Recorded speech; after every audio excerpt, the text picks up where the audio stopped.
সকাল সকাল পুজোটা সেরে ফেললাম। এই প্রথম আমি গোপালকে ঘুম থেকে উঠিয়ে চান করিয়ে সাজিয়ে তার নিজের জায়গায় আমি বসিয়ে দিলাম। আর এটা হচ্ছে শ্বশুরবাড়ির ঠাকুর ঘর, পুরোটাই সাদা, বেশ ভালো লাগে জায়গাটা। তো এটা হচ্ছে আমার জন্মদিনের আগের দিন, মানে রবিবার। জন্মদিনটা হচ্ছে 1 এপ্রিল। হ্যাঁ, হাসি পাচ্ছে তাই তো? এপ্রিল ফুল বলবে জানি, সবাই বলে, আর এটা নিয়ে সবাই আমাকে মজা করে। যাই হোক, এটা হচ্ছে আমার বরের প্ল্যানিং আগের দিন জন্মদিনটা সেলিব্রেট করার।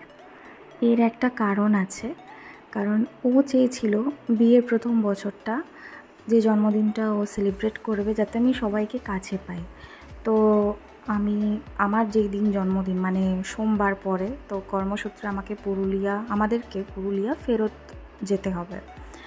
আর সেখানে যদি সেলিব্রেট করা হয় তো সেখানে আমি কোনো কাছের মানুষদের আমি কাউকেই পাবো না।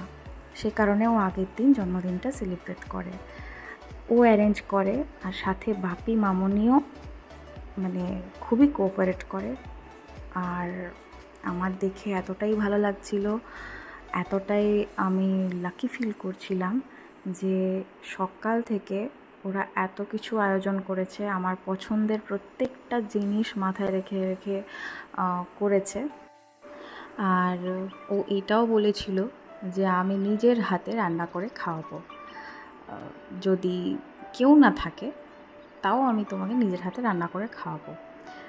তো যাই হোক, লাকিলি আমাদের আগের দিনই ডিসিশনটা ও নেয় যে আগের দিন সেলিব্রেট করব, তাহলে কি সবাইকে কাছে পাবো। আর হ্যাঁ, বলে রাখি এই কিছুক্ষণ পরেই আমার বাবা মাও আসবে, তাই আমি প্রচণ্ড হ্যাপি ছিলাম সকাল থেকে। আর ওদের সকালেই আসার কথা ছিল, কিন্তু ওদের একটু কাজ পড়ে যায়, তাই ওরা একটু পরে আসে। এই যে কাটাকুটি করে রান্না করে সব এখন ব্যস্ততা। এরপরে বাবা মা এলো, আর সবাই খুব হ্যাপি ছিল সবাইকে কাছে পেয়ে। আমিও খুব হ্যাপি যে সবাই আমার এই জন্মদিনের যে সেলিব্রেশনটাতে আমি সবাইকে কাছে পাবো। আর এত স্পেশাল ডে আমি খুবই লাকি ফিল করছিলাম। এখানে প্রত্যেকটা আইটেম আমার খুবই পছন্দের। চিকেনের লেগ পিসের কারি, যেটা আমার বর বানিয়েছে। মশলাটা যদিও মামনি পিষে দিয়েছে, বাট কষানোটা আমার বর করেছে। রান্নার প্রসিডিওরটা পুরোটাই বর করেছে। আলু পোস্ত রয়েছে, চাটনি রয়েছে, অনেকগুলো ভাজা রয়েছে, মাছ ভাজা, যেটা আমার খুবই পছন্দের একটা জিনিস, মানে এনি টাইম মাছ ভাজা আমার খুবই ভালো লাগে। আর ওখানে রয়েছে ডার্ক চকলেট, ছানার পায়েস, পান। আচ্ছা, ডার্ক চকলেট কে কে পছন্দ করো আমার মতো, সেটা কমেন্ট করে জানিও। খাওয়া দাওয়ার পর্ব শেষ দুপুরের, এরপরে হচ্ছে রাত্রের পর্ব। সবাই এখানে ডেকোরেশনে ব্যস্ত ছিল, বাপিও ইকুয়ালি মনোযোগ দিয়ে ডেকোরেশন করছিল। আর এখানে চলে এসছে আমার কেক, এখন হবে কেক কাটিং। আর আমি মুকুট পরে সাজুগুজু করে বসে পড়েছি কেক কাটিংয়ের জন্য। আর এখানে সবাই চলে এসেছে। সেই ছোটোবেলায় আমি যখন 5-6 বছরের ছিলাম, তখন বাবা মা আমার এরকম একটা বার্থডে সেলিব্রেট করে। সেখানে আমার সব বন্ধুবান্ধব সবাইকে ডাকা হয়, রিলেটিভস ছিল। তো সেই দিনগুলো মনে পড়ে গেল। আর এই দিনটা যেটা বর প্ল্যান করেছিল আমার কাছের মানুষদেরকে নিয়ে, খুব ভালোভাবেই দিনটা আমি স্পেন্ড করলাম।